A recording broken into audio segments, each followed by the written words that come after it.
بسم الله الرحمن الرحيم. الحمد لله الذي أنزل على عبده الكتاب ولم يجعل له عوجا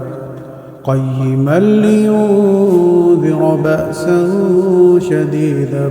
من لدنه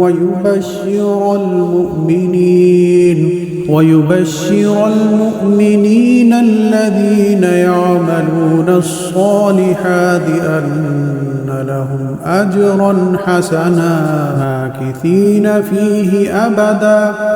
وينذر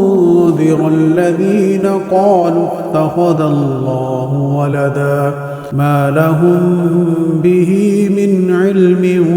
ولا لآبائهم كبرت كلمة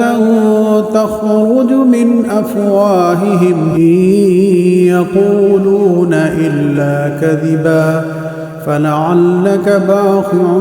نفسك على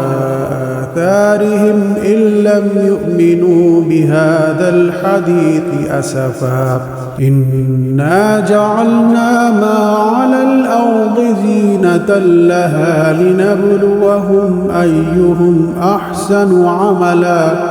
وإنا لجاعلون ما عليها صعيدا